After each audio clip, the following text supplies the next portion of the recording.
Hello प्यारे बच्चों, नमस्कार। स्वागत है आप सभी का। बच्चे, आज हम लोग बात करेंगे ऑल अबाउट आईआईटी के बारे में। यानी यहाँ पे आपके मन में बहुत सारे डाउट वगैरह हैं कि सर ड्रॉपर अलाउड है कि नहीं है, सेकेंड ड्रॉपर अलाउड है कि नहीं है, कट ऑफ क्या जा सकती है, क्या सर बायोलॉजी वाले बच्चे एलिजिबल हैं, क्या बायोलॉजी वाले बच्चे आईआईटी जा सकते हैं। जी हाँ, ध्यान से सुनिएगा, क्या बायोलॉजी वाले बच्चे आईआईटी जा सकते हैं। अगर हमने एनसीईटी के एग्जाम में बायोलॉजी दिया है लेकिन मेरे 12th में अगर मैथमेटिक्स है तो क्या हम एलिजिबल हैं।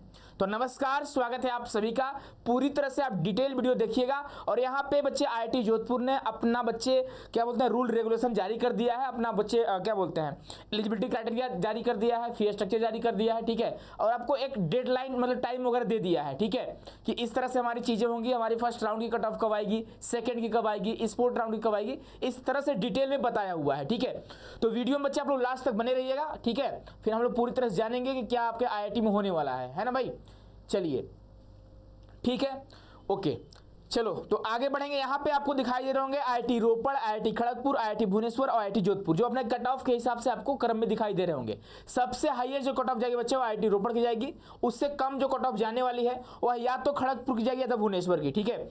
मुझे लगता है आईआईटी रोपड़ के बाद सेकेंड नंबर पर आपका बच्चे भुवनेश्वर ही आएगा, थर्ड पे आपका आई थिंक इस बार जो है खड़गपुर आने वाला है, और चौथे नंबर पर आपका बच्चे जो है जोधपुर आने वाला है, ठीक है। चलिए नेक्स्ट हम लोग यहाँ पे आगे बढ़ेंगे। सबसे पहले हम आप सभी के सामने हम आपको आईआईटी रोपड़ के बारे में दिखा देते हैं। आपको सभी को पता होगा यहां पे जो सीट है बच्चे मात्र 21 सीट है। कितने सीट है यहां पे जो है 21 सीट है, आपको पता ही होगा, है ना। आपके 7 फिजिक्स के सीट है और 7 केमिस्ट्री के हैं और 7 मैथमेटिक्स के हैं, ठीक है। जब आप देखोगे इनका साइलेंट पॉइंट्स क्या लिखा हुआ है कि इन्होंने बोला हुआ है कि ठीक है आपके देखिए 3 डिसिप्लिन सब्जेक्ट आपके होने चाहिए, फिजिक्स केमिस्ट्री मैथमेटिक्स होना चाहिए, ठीक है। उसके अलावा मतलब ये आपके मेजर सब्जेक्ट आपको मिलेंगे। उसके अलावा अगर आगे बात करते हैं यहां पे आप देखोगे इन्होंने बोला हुआ है कि आपके क्लास 12th में, ठीक है, science stream having physics chemistry and mathematics, यानी कि आपका यहाँ पे फिजिक्स भी होना चाहिए, केमिस्ट्री भी होना चाहिए और मैथमेटिक्स होना चाहिए। उसी के साथ इन्होंने बता दिया है कि एनसीईटी के एग्जाम में भी आपका फिजिक्स केमिस्ट्री और मैथमेटिक्स कंपलसरी है, ठीक है। लेकिन आईआईटी भुवनेश्वर के केस में ऐसा नहीं है, वहां पे थोड़ा अलग है, ठीक है। उसके बारे में हम लोग बात करेंगे, है ना। बाकी यहाँ पे देखो आपको बोल दिया 12th में आपके कितने परसेंट मार्क्स होना चाहिए, तो आपको लगभग पता ही होता है। उसके अलावा 7 सब्जेक्ट आपके अटेम्प्ट होने चाहिए। क्या होने चाहिए? 7 सब्जेक्ट बच्चे आपके अटेम्प्ट होने चाहिए। अगर आपको आईआईटी जाना है तो, चाहे आरआई भी जाना हो तो आपको 7 सब्जेक्ट अटेम्प्ट होने चाहिए। मैक्सिमम यूनिवर्सिटी मांगती है कि अगर आप लोगों ने एनसीईटी का एग्जाम दिया है तो आपको 7 सब्जेक्ट अटेम्प्ट होने चाहिए, किसी भी सब्जेक्ट को नहीं छोड़ना था, ठीक है। आगे बढ़ोगे, आगे कुछ चीज और हम लोग जानेंगे बच्चे, ठीक है। तो और देख लो भाई आईआईटी रोपड़ के बारे में कुछ खास चीजें हैं आपके लिए। तो बच्चे यह आपका रजिस्ट्रेशन फी है, जब आपका बच्चे इनका जब रजिस्ट्रेशन पोर्टल ओपन होगा तब जब रजिस्ट्रेशन करोगे इस तरह से आपको पेमेंट देने होंगे। और यहाँ पे आपको बोल दिया गया है कि आपका डेट ऑफ बर्थ कब का होना चाहिए। तो अगर बच्चे आप जो है अनरिजर्व कैटेगरी से हो, ईडब्ल्यूएस कैटेगरी से हो, तो 1 अगस्त 2005 के बाद का आपका जन्म होना चाहिए। और यदि ओबीसी हो बच्चे तो अगस्त 1 2002 के बाद का जन्म होना चाहिए। और यदि आप एससी एसटी पीडब्ल्यू कैटेगरी से हो तो आपका जन्म जो है वह 1 अगस्त 2000 के बाद का होना चाहिए। तो देख लो भाई कहां कहां आप लोग आ पा रहे हो, ठीक है। पता चलेगा कुछ बच्चे इसके वजह से छट जाएंगे, कुछ बच्चे क्या करेंगे अपने ड्रॉपर के वजह से छट जाएंगे। जैसे मान लीजिए अगर आप लोगों ने अपना 12th 2024 में करा हुआ है और 2025 में करा हुआ है तब तो आप एलिजिबल हो, ठीक है। हमने गलती से कल वाले लाइव सेशन में आप सभी को बता दिया था कि सेकेंड ड्रॉपर अलाउड है, लेकिन ऐसा नहीं है, ठीक है। फर्स्ट ड्रॉपर ही अलाउड है ना। तो वो जो हमने आपको बताया तो वह आरआई के लिए है, सेकेंड ड्रॉपर आरआई के लिए है, ठीक है। तो यहां आपको 2024 या फिर 2025 आपका 12th होना चाहिए, तभी आप एलिजिबल रहोगे, ठीक है। आगे बढ़ोगे, यहाँ पे सीट का बच्चे डिवाइड करा गया, किस तरह सीट आपकी बटी हुई है इस पर डिटेल वीडियो आप सबको मिल चुका है। आई थिंक आप सभी लोग देख चुके होंगे, ठीक है। आगे और चीजें हैं, एलिजिबिलिटी क्या क्या है भैया, सेम टू सेम वही है जो पहले हम लोगों ने देखा। डेट ऑफ बर्थ के बारे में इन्होंने बताया हुआ है। एनसीईटी के एग्जाम में आपको तीनों सब्जेक्ट होने चाहिए, फिजिक्स केमिस्ट्री मैथमेटिक्स होने चाहिए और आपके 12th में भी होने चाहिए, ठीक है। नेक्स्ट अगर आगे बढ़ेंगे तो यहाँ बच्चे आपका फी स्ट्रक्चर दिया हुआ है कि क्या आपका फी स्ट्रक्चर रहने वाला है, ठीक है। ये भी हमने डिटेल में बात कर चुके हैं ना। लेकिन अभी तक हम लोगों ने आईआईटी भुवनेश्वर के बारे में बात करा हुआ है और आईआईटी रोपड़ के बारे में बात करा हुआ है, ठीक है। तो यहाँ पे आप देख सकते हो डिटेल में पूरा बता दिया किस तरह से आपको फीस वगैरह देने पड़ेंगे, ठीक है। चलो नेक्स्ट आगे बढ़ेंगे। टोटल आपको देने होंगे 39,325 रुपए फर्स्ट सेमेस्टर में, और जनरल और ओबीसी वालों को एक सेमेस्टर का जो फीस देना होगा वह 40,000 रुपए देने होंगे, और एससी एसटी कैटेगरी वाले बच्चों को देना होगा बच्चे 33,000 रुपए देने होंगे, ठीक है। चलो नेक्स्ट आगे बढ़ेंगे। यहाँ पे और चीजें डॉक्यूमेंट्स वगैरह दे दिया गया है, आप सभी को पता होगा डॉक्यूमेंट्स क्या क्या लेनी है, ठीक है। चलो अब बात करेंगे आईआईटी भुवनेश्वर के बारे में। सबसे बड़ी समस्या बच्चों के सामने यही आ रही है, सर आईआईटी भुवनेश्वर के बारे में थोड़ा बता दो। बच्चे मैं बता चुके हैं, ठीक है। देखो यहाँ पे पहली बात ध्यान से सुनना कि आपके 12th के एग्जाम में एटलीस्ट आपके 60% मार्क्स अनरिजर्व के लिए, 60% ईडब्ल्यूएस के लिए और 55% ओबीसी के लिए, एससी एसटी पीडब्ल्यूडी के लिए 50%, ठीक है। उसके अलावा आप लोग जब एग्जाम दिए होंगे तो आपके 7 सब्जेक्ट होंगे एनसीईटी के एग्जाम में, तो 7 सब्जेक्ट अटेम्प्ट होने चाहिए, ठीक है। दूसरी लाइन, तीसरी लाइन देखोगे आपका डेट ऑफ बर्थ दे दिया गया है कि इस तरह से आपका डेट ऑफ बर्थ है तब आप एलिजिबल हो, यानी कि अनरिजर्व और ईडब्ल्यूएस वाले बच्चों के लिए 1 अक्टूबर 2005 के बाद का होना चाहिए और ओबीसी वालों के लिए 1 अक्टूबर 2002 के बाद का होना चाहिए और 1 अक्टूबर 2000 के बाद का एससी एसटी और पीडब्ल्यूडी वाले बच्चों के लिए होना चाहिए। सुनो अब, जैसे अगर हम बात करते हैं वहां पे फिजिक्स मेजर लेना चाहते हैं, ठीक है। अगर बच्चे हम फिजिक्स मेजर लेना चाहते हैं तो क्या क्या चीजें हमको देखना होगा, तो candidate must have written the NCET 2025 in physics as one of the their domain subject, यानी कि अगर आप फिजिक्स मेजर लेना चाहते हो तो आपके डोमेन में फिजिक्स कंपलसरी है। दूसरी line, candidate must have study physics and mathematics in class 12th, ठीक है, यानी कि 10+2 में आपका मैथमेटिक्स होना चाहिए। ये नहीं बोला गया है कि एनसीईटी के एग्जाम में मैथमेटिक्स होना चाहिए। अगर मान लो कोई बच्चा एनसीईटी के एग्जाम में फिजिक्स ले लिया, केमिस्ट्री ले लिया, कंप्यूटर साइंस ले लिया, अप्लाइड मैथमेटिक्स ले लिया, बायोलॉजी ले लिया, ठीक है, तो आप एलिजिबल हो अगर आपके 12th में मैथमेटिक्स है तब। ध्यान से सुन लेना, ठीक है। यहां पे ऐसा कुछ नहीं बोला गया है, कैंडिडेट मस्ट हैव स्कोर्ड आपका पूरा दिया गया है। अब सुनो, अगर मान लीजिए हम बात करते हैं केमिस्ट्री मेजर के लिए, तो आपके डोमेन सब्जेक्ट में केमिस्ट्री होना चाहिए, उसी के अलावा आपके 10+2 में केमिस्ट्री और मैथमेटिक्स होना चाहिए, ठीक है। और आगे सुनो, तो और आगे आपका दिया है बच्चे किस तरह से आपके मार्क्स होने चाहिए, है ना, कितने % होने चाहिए।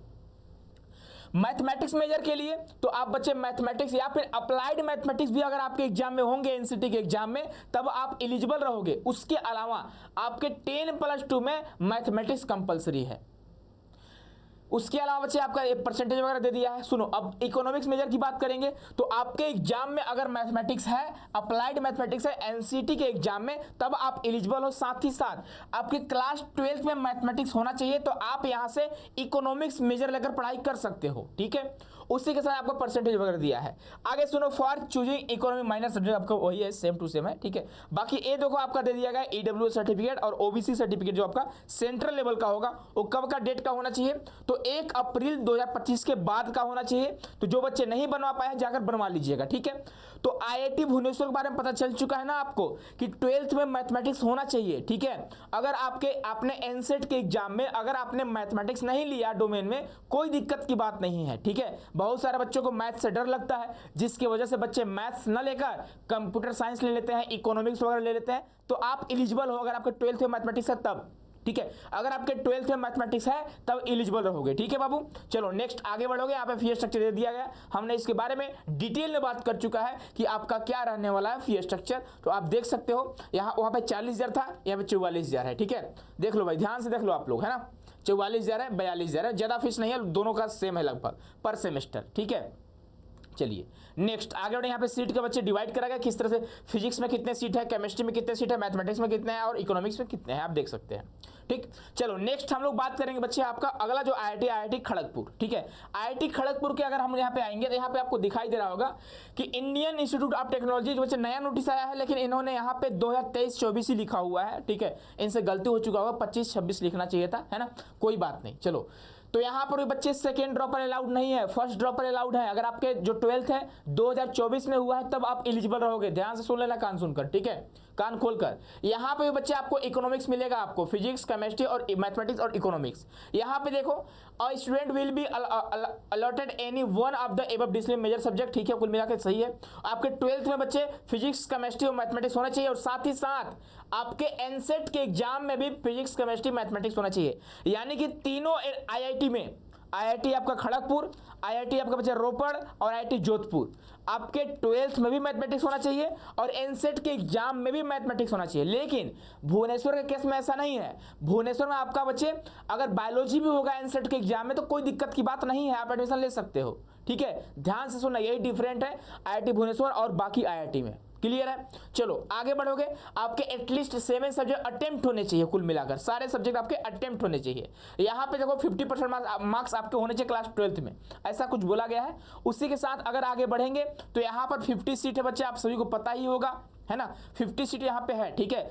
देखो यहाँ पे लिखा हुआ है, a candidate should have appeared in class 12th examination for the first time in their 2024 या 2025, समझ गए। तो इससे क्लियर होता है कि सेकेंड ड्रॉपर अलाउड नहीं है, फर्स्ट ड्रॉपर अलाउड है। यानी आपका जो 12th है या तो 24 में होना चाहिए या 25 में होना चाहिए। अगर 23 में है तो आप एलिजिबल नहीं हो। ध्यान से सुन लेना, मैं चिल्ला चिल्ला कर बोल रहा हूं, ठीक है। क्लियर है भाई। तो आई होप कि चीजें आपको क्लियर हो चुकी होंगी, ठीक है। चलो नेक्स्ट यहाँ पे बच्चे, यहाँ पे डिस्ट्रीब्यूशन है सीट वगैरह का, किस तरह सीट बटा हुआ है। यहाँ पे भी इकोनॉमिक्स मेजर है ना, यानी आईआईटी खड़गपुर में भी इकोनॉमिक्स है और आईआईटी भुवनेश्वर में भी इकोनॉमिक्स है, ठीक है। और रोपड़ में नहीं है और जोधपुर में नहीं है, ठीक है। चलिए, तो इन सभी का आपको डिटेल में वीडियो मिल चुका होगा। आई थिंक खड़गपुर का नहीं मिला था, देख लीजिए इनका फी स्ट्रक्चर क्या है। तो इनका फी स्ट्रक्चर थोड़ा ज़्यादा है बच्चे, आप देख सकते हो। जनरल वाले बच्चों के लिए 62,000 रुपये है और यहाँ पे एसी एसटी वाले बच्चों के लिए 59,000 रुपये है, ठीक है। विथ हॉस्टल है, ध्यान रखिएगा आप लोग, मेस चार्ज वगैरह पूरा जोड़ दिया गया है, ठीक है भाई। चलो वहाँ पे कितना था, 40,000 था, दोनों में 40,000, रोपड़ में भी 40,000 और आपके भुवनेश्वर में भी 40,000, लेकिन खड़गपुर में 62,000 है। यानी खड़गपुर का फी स्ट्रक्चर थोड़ा ज़्यादा है बच्चे, ठीक है। ध्यान से देख लेना आप लोग, है ना। सेमेस्टर वाइज ही है, हाँ सेमेस्टर वाइज ही है, ठीक है। चलो नेक्स्ट आगे बढ़ेंगे। यहाँ पे आईआईटी जोधपुर का आपको कैंपस दिखाई दे रहा होगा। अब आते हैं आईआईटी जोधपुर में। आईआईटी जोधपुर ने बच्चे अपना जो है एलिजिबिलिटी क्राइटेरिया वगैरह, एडमिशन वगैरह क्या क्या होना चाहिए, कैसे होगा, उन सभी के बारे में डिटेल में दे दिया गया है, ठीक है। चलो जब आप इनके वेबसाइट पे आओगे तो ऐसा कुछ आपको देखने को मिलेगा। यहाँ पे इन्होंने बताया हुआ है कि हमारे यहाँ जो सब्जेक्ट है मेजर ग्रुप में वो फिजिक्स है, केमिस्ट्री और मैथमेटिक्स है, ठीक है। इसके अलावा 50 सीट हमारे यहाँ अवेलेबल है, आप आकर एडमिशन ले सकते हो, ठीक है। कुल मिलाकर, और आपका एनटीए द्वारा एनसीटी के एग्जाम दिए होंगे तभी आप एलिजिबल हो, ठीक है। चलो नेक्स्ट आगे बढ़ेंगे, और कुछ खास है नहीं, है ना। चलो ठीक, अगर हम बात करते हैं एलिजिबिलिटी क्राइटेरिया का तो क्या क्या चीजें होनी चाहिए, ठीक है। तो भैया एकेडमिक क्वालिफिकेशन की बात करें आपके क्लास 12th में, ठीक है। क्लास 12th आपका क्लास 2024 या फिर 2025 में होना चाहिए, ठीक है। ओके आगे देखो 60% मार्क्स होना चाहिए ओबीसी, ईडब्ल्यूएस और जनरल वाले बच्चों का। 55% एसी एसटी और पीडब्ल्यूडी वाले बच्चों का। देखो भाई परसेंटेज भी देख लेना ध्यान से कि कौन से आईआईटी में कितना परसेंट मांग रहा है, ठीक है। आईआईटी खड़गपुर में सबसे कम मांगा हुआ 50%, है ना, ध्यान रखिएगा। तो यहाँ पे देखो 55 है एससी एसटी और पीडब्ल्यूडी वाले बच्चों के लिए, ठीक है। आगे बात करेंगे तो कुल मिलाकर आपके क्लास 12th में फिजिक्स, केमिस्ट्री और मैथमेटिक्स होना चाहिए। उसी के साथ national common entrance test NCET score, ठीक है। Candidate must have appear in NCET 2025 conducted by the NTA with mathematics, physics and chemistry. यानी कि यहां पर भी आपके एनसेट के एग्जाम में मैथमेटिक्स होना चाहिए, ठीक है, क्लियर है। और सेकेंड ड्रॉपर अलाउड नहीं है, फर्स्ट ड्रॉपर अलाउड है, ठीक है, ध्यान से देख लेना भाई। उसके बाद और कुछ चीजें आपको जाननी है, तो यहाँ पे इनका फी स्ट्रक्चर दिया हुआ है, ठीक है। तो यहाँ पे आप देखो ट्यूशन फी की बात करेंगे तो for student with a family, अगर आपके फैमिली का इनकम 1 लाख से कम है एनुअली, 1 साल का इनकम 1 लाख से कम है तो आपको 0 रुपए देने होंगे। पैसा ही नहीं है तो कहां से दोगे, है ना। चलो नेक्स्ट आगे बढ़ेंगे। अगर आपके फैमिली का इनकम 1 लाख से 5 लाख के बीच में होगा तो आपको 16,000 रुपए देने होंगे ट्यूशन फी। और यदि आपके फैमिली का इनकम 5 लाख होगा, जैसे मान लीजिए आपके पिताजी गवर्नमेंट जॉब में होंगे, उनका सैलरी 80,000 90,000 होगा, तो भैया 10-12 लाख का पैकेज हो गया, ठीक है। तो अगर आप उस तरह से तो आपको 50,000 रुपए देने होंगे पर सेमेस्टर, ठीक है। पर सेमेस्टर आपको 50,000 रुपए देने होंगे। उसी के साथ एडमिशन फी आपको देना होगा बच्चे कितना, 3,800 रुपए देने होंगे। और सेमेस्टर फी देना होगा आपको 27,000 रुपए। रिफंडेबल डिपॉजिट जो बच्चे रिफंड कर दी जाती है, सिक्योरिटी मनी होती है, 8,000 रुपए देने होंगे। और आपको देने होंगे बच्चे डेवलपमेंट फी आपको देने होंगे 2,000 रुपए। उसी के साथ मेस चार्ज आपको देना होगा 19,000 रुपए, ठीक है। टोटल जोड़ लो भाई, अगर हम टोटल जोड़ते हैं, ठीक है, तो 4 मान लो 27,000, 31,000, 31,000 और 8,000, ठीक है, 39,000, चले 41,000, 41,000 और 19,000, ठीक है। 60,000 रुपये आपके इधर हो गए। इधर आपके 60,000 रुपए हो जाएंगे IIT जोधपुर में। और इसके अलावा ध्यान से सुनना, मैं इसीलिए बार बार बोलता हूं कि IIT जोधपुर का कट ऑफ कम जाएगा। क्यों भाई? फी बहुत ज्यादा है। यहाँ 50,000 और जोड़ लो, 60 और 50 कितना हो गया? 1,10,000 रुपए हो गए, है ना, जिनके पिताजी का इनकम ठीक ठाक है। बाकी 19, अगर 16,000 जोड़ना है 16,000 जोड़ लो, जिनके पिताजी का इनकम 1 लाख से 5 लाख के बीच में है। तो 16 जोड़ोगे तब भैया आप देखोगे 76,000 रुपए हो गए, हुए ना जी एक सेमेस्टर का। आप देखोगे अगर हम बात करते हैं तो अगर IIT रोपड़ की बात करते हैं, IIT अगर रोपड़ की बात करते हैं तो यहाँ पे 40,000 रुपए है एक सेमेस्टर का। अगर बच्चे हम IIT भुवनेश्वर की बात करते हैं तो यहाँ पर भी लगभग 40 से 42,000 रुपए एक पर सेमेस्टर का। और अगर हम IIT खड़गपुर की बात करते हैं तो बच्चे यहाँ पे जो है 60,000 रुपए पर सेमेस्टर का। और यदि हम IIT जोधपुर की बात करते हैं बच्चे तो इनका आप देख ही सकते हो कितना है, 60,000 तो ऐसे हो गए, बाकी आपको देना ही होगा ट्यूशन फी वगैरह, ठीक है। तो इनका भी 60,000 जोड़ लो। अब प्लस में आपको जो जोड़ना है जोड़ लो, जहां से आप आ रहे होंगे ना। अब अगर आप जीरो वाले हैं तो जीरो में जोड़ लो, अगर 16,000 वाले हैं 16 में जोड़ लो, और यदि 50,000 वाले 50 में जोड़ लो, ठीक है। तो इस तरह से बच्चे आपके रहेंगे फी स्ट्रक्चर IIT जोधपुर का, ठीक है। क्लियर है चीजें आपको। और यहाँ पे देखो किस तरह सीटें बटी हुई हैं IIT जोधपुर में। ओपन सीट 18 है, ओपन PWD के लिए 1 सीट रिजर्व है, जनरल EWS के लिए 5 सीट रिजर्व है, SC के लिए 8 सीट रिजर्व है, ST के लिए 4 है, OBC के लिए 14 है, टोटल आपके 50 सीट है। अगर बच्चे यहाँ पे इनका बच्चे दिया हुआ अगर इस तरह से लोग फॉलो कर देते हैं, ठीक है, तो यहाँ पे आई थिंक टेंटेटिव ही होगा, है ना, कंफर्म नहीं होगा आई थिंक, हाँ टेंटेटिव, ठीक है। Tentative dates for the admission process are as follow, ठीक है। पिछले साल ऐसा इन्होंने नहीं दिया था, लेकिन इस बार IIT जोधपुर ने पूरा दे दिया हुआ है कि किस तरह से चीजें होंगी, ठीक है। तो यहाँ पे देखो, अगर बात करते हैं इनका काउंसलिंग कब स्टार्ट होगा, last date for online application यानी कि 29 जून को इनका लास्ट डेट है, ठीक है, ऑनलाइन एप्लीकेशन करने का। यानी कुल मिलाकर पहले ही आपको क्या करेंगे, ये अपना रजिस्ट्रेशन पोर्टल ओपन करेंगे, हो सकता है 20 जून के आसपास करें। 4 जुलाई को फ्राइडे को बच्चे इनका पहला लिस्ट आएगा। 11 जुलाई को आप देखोगे इनका लास्ट डेट है एक्सेप्ट करने का सीट को, ठीक है। अगर आपका लिस्ट में नाम आता है तो सीट को एक्सेप्ट करने का। 14 जुलाई को जो बच्चे इनका सेकेंड लिस्ट आएगा। 18 जुलाई को इनका लास्ट डेट है एक्सेप्ट करने का। 21 जुलाई को मंडे को थर्ड लिस्ट आएगा। और 25 जुलाई को बच्चे क्या होगा, आपका स्पोर्ट राउंड में एडमिशन होगा। तो आई होप कि ऑल अबाउट IIT आपको पता चल चुका है। अब मुझे नहीं लगता कि IIT के बारे में आपको कोई कंफ्यूजन है। अगर अभी भी आपको कोई कंफ्यूजन होता है तो कमेंट बॉक्स में कमेंट करके जरूर बताना कि सर मुझे IIT के बारे में और क्या चीज जानना है, ठीक है। मिलते हैं बच्चों नेक्स्ट वीडियो में। बहुत बहुत धन्यवाद आप सभी का। लाइट भी कट गया है ना।